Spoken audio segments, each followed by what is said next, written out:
Imagine being handed, like an exact, meticulous blueprint for achieving literal heaven on earth. Right, an actual manual. Yeah, manual. It details where you need to go, exactly how you need to behave, the precise mindset you have to cultivate.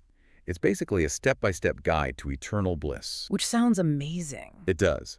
But then right at the very end of this incredibly rigorous document, you are casually informed that it is physically impossible for you to follow it. Yeah, that is quite the twist. It really is. And today, we are looking at a text that does exactly that. Welcome to the deep dive. Our mission today is to explore a highly specific English-translated text from November 2023 by an author named Shu Feng. It's titled, How Far Are We from Heaven? And it presents this profound, totally paradoxical guide to living what they call a heavenly life. And it is a remarkable piece of writing, mostly because it completely rejects the typical vague or mystical approach to spiritual ascension. For sure. There are no abstract platitudes here. Instead, the author lays out a very rigid, unyielding checklist for entering heaven. But, as you mentioned, the ultimate conclusion of the text just flips the entire premise on its head. It totally does. Yeah, it forces you to rethink what the checklist is actually designed to do in the first place. Okay, let's unpack this, because before we can even begin to debate the rules of heaven, we really have to establish the setting. Right, where is this all happening? Exactly. The author argues that we have to bring the concept of heaven out of the clouds and down to the dirt. They write that even if you, the reader, deny the existence of a metaphysical or spiritual heaven, you cannot deny the existence of something called the second home of Lifechanyuan. And the reason you can't deny it is because it is explicitly constructed as a physical, earthly replica. Right here on Earth. Exactly. It is quite literally a working model of the lowest level of heaven. I love that phrasing, by the way. The lowest level of heaven. It's like playing a video game on tutorial mode. Or a beta test. Yeah. Being invited to a sandbox beta test for a massive new software launch. You get to play around with the basic mechanics of heaven in this highly controlled environment before you experience the full release. That is a great way to look at it. But it does make me wonder, does framing it as the lowest level make the concept of heaven feel more accessible? Or does it imply that there is this massive, incredibly intimidating hierarchy of spiritual achievement just looming above us? What's fascinating here is how grounding an abstract concept into a tangible, earthly community fundamentally changes our relationship to spirituality. How so? Well, throughout history, in various traditions, heaven is definitively elsewhere, right? Yeah, it's always up there somewhere. Exactly. It's in another dimension, or it is strictly post-mortem. You Mhm. basically have to endure the suffering of this life, and then you die to collect your reward. The classic delayed gratification. Precisely. But by claiming that this second home is a functional prototype of heaven right now, the text completely removes the barrier of death. It places the burden of heavenly living squarely in the present moment. You don't get to wait. You have to do it now. Which, going back to my question, means it does both things, right? It makes it accessible, but also intimidating. It manages to do both simultaneously, yeah. By calling it the lowest level, it gives you a practical entry point. It says, start here, the door is open, you can practice this on Earth. But then there's a hierarchy. Right. You are absolutely right about the hierarchy. It implies a vast, staggering architecture of spiritual evolution that we can't even begin to comprehend yet. Like we're just on the ground floor. Exactly. It suggests that what we might consider the absolute ultimate pinnacle of human spiritual achievement is really just the ground floor of a much larger cosmic skyscraper. Which naturally makes you ask, what is the access code to get into the lobby of that skyscraper? The entry requirements. Yes. If we have this beta test environment, this earthly replica, what do you actually need to do to get in? The author provides a list of conditions for truly living a heavenly life within this second home. But I have to point out the formatting of this list before we even read the contents. Oh, it's so strange. It is such a quirky detail. The author actually numbers the list completely out of order. Yeah, the text explicitly lists them as condition 4, then condition 1, then condition 2, and finally condition 3. It's so random. And to add to the complexity, the author mentions later that there are actually 8 conditions in total, but they only provide these 4 for us to analyze. Right, it's almost like we are stepping into the middle of a highly complex pre-existing system, like we're reading a fragment of a larger doctrine and are just expected to catch up. We just have to piece it together. So let's break down the conditions we do have, starting with the very first one listed, which is, amusingly, condition 4. It centers entirely on selflessness. The original Chinese term wugo is used, which translates to no self. To meet this condition, you must hold only God in your heart, your words and actions must align flawlessly with natural laws, and you must have absolutely no desires and no attachments. And that concept of no self is the cornerstone of this entire philosophy. It's intense. Very. It implies the complete dissolution of the ego. It means you are no longer acting out of personal ambition, pride, or, any individual craving. We're just empty. Exactly. The text is demanding that you empty yourself out so completely that you become nothing more than a clear vessel for natural laws. Every decision you make isn't based on what you want because the you that wants things essentially ceases to exist. Wow. Okay, that brings us to condition 1, which is the second one listed. Naturally. Naturally. This rule requires the individual to have, quote, abundant spiritual and mental wealth alongside sufficient merit. Now, this is an interesting pivot. Well, it takes the familiar human drive to accumulate wealth and completely internalizes it. But how does the text actually envision someone accumulating this merit? I mean, if you have no ego and no desires, like we just talked about, how are you building a spiritual portfolio? That's a great question. In frameworks like this, merit isn't something you consciously collect like coins in a jar. Right. Because the very desire to collect merit would, ironically, be an ego-driven attachment. Oh, I see. You'd be failing condition 4 by trying to achieve condition 1. Exactly. Instead, merit is the natural byproduct of living without friction. When your actions align perfectly with the natural laws mentioned in condition 4, when you serve the community or exist in the world without leaving a footprint of selfishness, you generate spiritual wealth automatically. It's just a symptom of your state of being. Right. The merit is the proof that the ego has been dissolved. So the merit is essentially a measurement of your emptiness. That actually makes a lot of sense. But then we hit condition 2. Here we go. And this is where the strictness of this blueprint really starts to show its teeth. You have to live in harmony with like-minded people. Which sounds great on the surface. On the surface, that sounds lovely. But the standard for this harmony is absolute. Strictly, no complaining, no nitpicking, no blaming, and no demanding. None. Zero tolerance. Complete interpersonal frictionlessness. And condition 3 pairs right with it, which asks for a life insulated entirely from worry, sorrow, fear, and pain. A life consisting only of joy, happiness, freedom, and bliss. I can hear you gearing up to argue this. I have to. I have to push back on this because it feels entirely disconnected from reality. Let's look at condition 2. No complaining or nitpicking at all. Not a single complaint. But isn't venting a core mechanism for how humans process stress and bond with each other? I mean, if you endure a difficult situation and you complain about it to a friend, that shared frustration is basically the social glue of the human experience. Yeah, absolutely is. And then condition 3, complete insulation from sorrow. If you live in a physical body, you will experience physical pain. If you love another person, you will feel sorrow if they are hurt.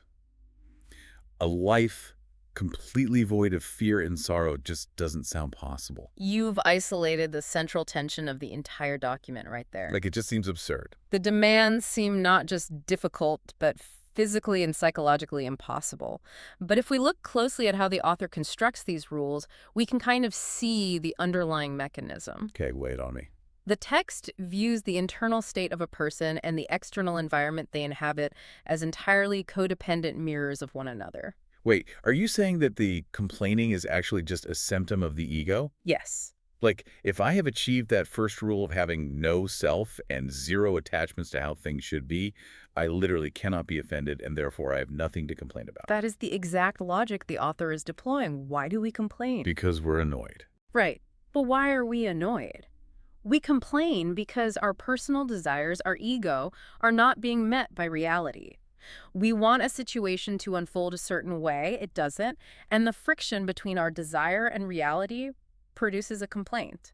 Ah, I get it now. If you have truly achieved wuwo, if you have no attachments, you simply accept reality as it presents itself. There is no friction, therefore there is no blaming and no nitpicking. Because there's no you to be bothered by it. Exactly. The external harmony of the second home is just the collective reflection of the absolute internal emptiness of the individuals living there. Okay, that is a profound way to look at it. The rules of the community are essentially designed to force your ego out of hiding. Yes, you can't fake your way through this. You really can't. You No. can't just bite your tongue, suppress your annoyance, and pretend you aren't bothered by a minor inconvenience. Right. If you are harboring annoyance internally, you still have an ego, which means you haven't actually met the conditions. Precisely. Suppression is not the same as dissolution. That's a great distinction. If you are suppressing a complaint, the complaint still exists within you. The text demands that the complaint never forms in the first place. But if the margin for error is literally zero, Mm-hmm. what happens when we inevitably slip up? Because no one can sustain that level of ego death perfectly. Is there like a grading curve in this second home? The author actually provides a very strict empirical criteria for tracking your progress. They know how demanding this is, and they have developed a spiritual grading scale to tell you exactly where you stand. And here's where it gets really interesting. Because the author spells out the consequences based on your score. They don't hold back. They really don't. Yeah. If you possess all of these conditions perfectly, you are, quote, actually living in heaven, experiencing bliss every single moment. But what if you mostly meet these conditions? The author categorizes you as being merely on the edge of heaven. It's a very evocative phrase. I love this visual. It's like a ruthless spiritual credit score or a VIP club door policy. If you are on the edge, are you just standing outside the velvet rope, looking into the second home, watching everyone else exist in perfect harmony while you hold on to one last tiny complaint? It's a compelling, almost tragic visual, honestly. Being on the edge implies you have done incredible internal work. You have achieved a massive degree of harmony, you have accumulated significant spiritual wealth, but you have one lingering attachment holding you back. Just one little thing. Right. Maybe it's a tiny sliver of pride or a quiet fear of the future. You are close enough to feel the warmth of the fire, but you are not allowed inside the room because that single flaw would disrupt the perfect frequency of the space. Wow. And the grading scale gets harsher. The text states that if you lack any of the conditions, and remember, there are 8 in total, even though we only know 4 reaching heaven is extremely difficult. Extremely difficult. And if you meet none of them, the author doesn't sugarcoat it. They say, do not expect to reach heaven in this lifetime. You must seriously cultivate for the next life or the one after that. If we connect this to the bigger picture, that mention of the next life is crucial. Yeah, that really stood out. It completely shifts the cosmological framework of the text. It assumes a cycle of reincarnation, and that drastically alters the emotional weight of everything we've just discussed. How does it alter it? Because honestly, being told to try again in the next life just sounds like failing a massive exam so badly that you are forced to repeat the entire grade from scratch. It sounds exhausting. It can sound that way to a modern sensibility for sure, but consider the alternative. Okay. Think about the immense crushing pressure of having to achieve total ego death, absolute harmony, and the complete eradication of sorrow within the roughly 80 years of a single human lifespan. Oh, that would be terrifying. If you only had one life to get this perfectly right, you would be paralyzed by anxiety. Every single time you felt a flicker of annoyance, you would feel profound despair because you just failed your one chance at heaven. I see what you mean. The anxiety of trying to be perfectly fearless would actually create more fear. It's a complete paradox. Exactly. But by introducing the deep, epical timeline of reincarnation, the next life or the one after that, the text provides a massive release valve for that pressure. It gives you time. Yes, it acknowledges that dissolving the self is not a weekend project, it is the work of millennia. If you meet none of the conditions today, that is simply an honest assessment of your current coordinates on a much longer journey. The goal shifts from crossing the finish line before you die to simply ensuring your trajectory is pointed toward the second home across multiple lifetimes. That is a much more forgiving perspective. It frames the failure not as a punishment, but as just a necessary phase of long-term cultivation. Exactly. But honestly, even if you give me 10,000 lifetimes to practice, giving up all attachments, completely insulating myself from fear, never feeling a single moment of sorrow. It's a lot. It feels like trying to install a massive, next-generation operating system onto a 10-year-old smartphone. That's a great analogy. But the hardware just isn't built to run it. It feels fundamentally opposed to the way a human being is wired.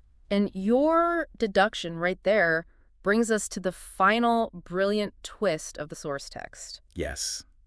Let's talk about the twist. Because the author anticipates exactly what you are feeling right now. They know the hardware is incompatible. Because everything we have discussed so far, The physical replica of the second home, the 4 intensely strict conditions, the rigorous grading scale. It all reads like a very demanding manual for becoming a highly enlightened human. Right. But then we reach the very last paragraph of the text. The author poses this rhetorical question. Perhaps you think that as humans we cannot meet the above conditions. And then the author answers their own question with absolute bluntness. They state, and indeed, humans cannot achieve them. I mean, what does this all mean? The author hands us this meticulous blueprint for living heaven on earth, establishes a physical location for it, grades us on our ability to follow the rules, tells us to practice for multiple lifetimes, and then casually admits that humans physically cannot do it. It's wild, isn't it? It feels like we were set up to fail from page 1. It's not a setup. It's a paradigm shift. Yeah. The author follows that admission with the true thesis of the entire document. They say, therefore, we must cultivate to become celestial beings. That single sentence recontextualizes the entire deep dive. It reveals that we have been misreading the blueprint all along. It changes everything. It means the goal of this text was never to teach us how to be really good humans. Right. The text is arguing that human and heavenly are mutually exclusive categories. You cannot carry your human nature, your ego, your tendency to bond over complaints, your capacity for sorrow, into the second home of Lifechanyuan. Because the hardware of humanity is designed to experience those frictions. Exactly. Therefore, the 8 conditions are not behavioral guidelines for a peaceful earthly commune. They are the catalyst for an evolutionary leap. It's like a caterpillar reading an instruction manual on how to fly. Oh, I like that. The caterpillar looks at the aerodynamic diagrams and says, I don't have wings, I have legs, I physically cannot do this.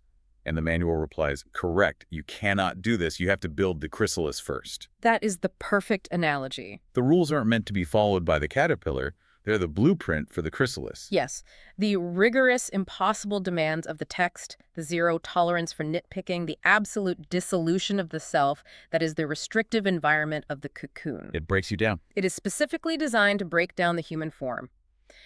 By striving to meet these impossible conditions, you are intentionally creating the friction necessary to shed your human skin. You are actively attempting to evolve beyond the species entirely, to emerge as something fundamentally different. A celestial being. A celestial being. Which means the second home isn't just a peaceful replica of heaven. It is a laboratory for metaphysical metamorphosis. Exactly. It is a designated space where individuals go to purposefully dismantle their humanity. It's breathtakingly ambitious when you look at it through that lens. And it explains why the grading scale is so unforgiving, you know? There are no half measures in metamorphosis. You cannot be 70% butterfly and 30% caterpillar. Right. You can't be just a little bit celestial and a little bit human. That is why those who mostly meet the conditions are stuck on the edge. They have begun the transformation, but they refuse to let go of the final threads of their human identity. Wow, we have covered so much conceptual ground today. We really have. We started by exploring this earthly prototype, the second home of Lifechanyuan, which brings the demands of heaven into the immediate present. We examined the intensely rigorous checklist of conditions, dissolving the ego into natural laws, generating merit through selflessness, maintaining absolute harmony without a single complaint, and existing completely free of sorrow. All impossible for a human. Right. And we looked at how the timeline of reincarnation relieves the pressure of perfection while holding us accountable on that brutal spiritual grading scale. Yeah.